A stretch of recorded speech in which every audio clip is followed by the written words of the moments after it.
During the late 19th and early 20th centuries, segregation was a big part of the South, especially Jacksonville.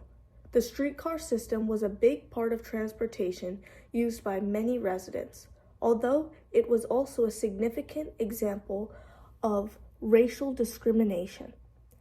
Many companies of the streetcars had a section where only white people were allowed to ride because of an ordinance passed in 1901 enforcing the policy. This forced all black passengers, who were a majority of the city, to have to stand or ride in different sections at the back of the trams, which were worse quality and not very clean. I paid for my ticket, just like anyone else. There is no way I am going to move. You know the rules, sir. Either you move to the back, or I'll have to make sure you are out of here immediately. The system meant to significantly dehumanize and separate black residents from white ones. But in 1901, a new mindset of resistance and refusal was growing and increasing amongst the African American community of Jacksonville. They had had enough of this racism they faced for too long.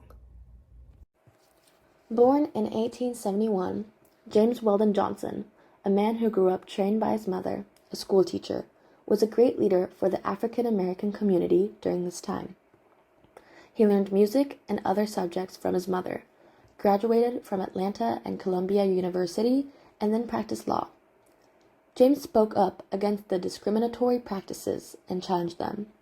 All African Americans, wanting their equal rights, came together to boycott the streetcar system. Putting their money together, they had their own streetcars, where no whites were allowed. Since African Americans made up 57% of the populations, the actions deeply affected the Jim Crow streetcars. We've been humiliated on these streetcars for far too long. It's time we stand up together. We'll boycott them. If they won't let us ride with dignity, we won't ride at all. In May of 1905, the streets of Jacksonville saw a new but huge kind of chaos. The boycott officially began as black residents, who were either young or old, all entirely joined the protest. They refused to ride the streetcars and showed their strength as a community for the first time.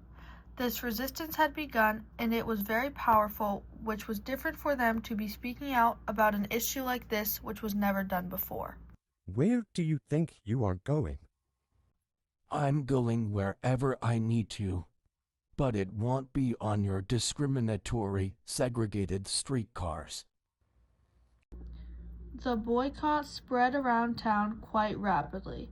Black residents organized many carpool and taxi companies or systems and also used other methods of transportation, like walking.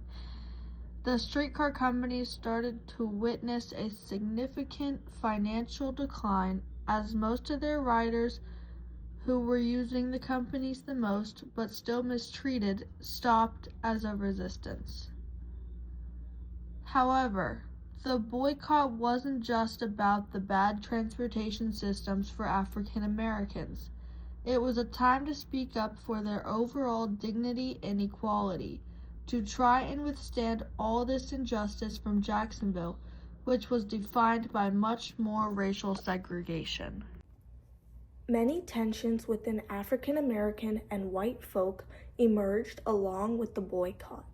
White residents, mainly business owners, tried to force the Black American community to end their protest because of their loss of revenue, African American employees, and future segregation.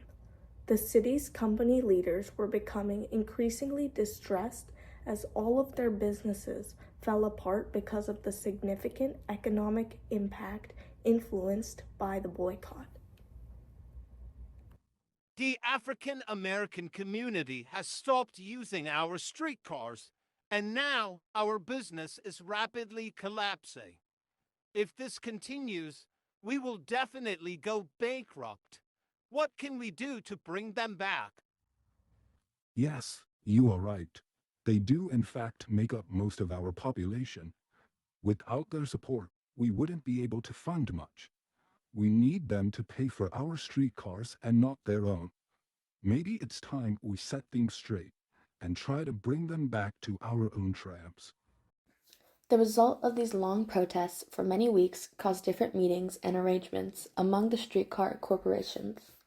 Although the companies didn't have any choice with repercussions except for them to listen to the people. In December of 1901, it was agreed to start a very lax enforcement, meaning a situation in which rules, laws, or regulations are not being followed, of the segregation railway seating system. The boycott had greatly achieved their goal. Although it wasn't fully a complete victory for black residents' racial equality against their dehumanizing policy, it was an important step forward towards the civil rights movement. Today, we have shown that our voices matter too. We will not be silenced again. We've taken a stand, and this is just the beginning. The Jacksonville streetcar boycott of 1901 to 1905 was a remarkable major protest for the first time again against the segregation and discrimination of the black community in the South, where it was very common. It didn't cause a complete end of injustice faced by the colored residents, but led the path to their equality and gave lots of influence towards the future movements and protests in other areas, which showed the power of them working together as a collective force and their will to stand up against this racism throughout Jacksonville.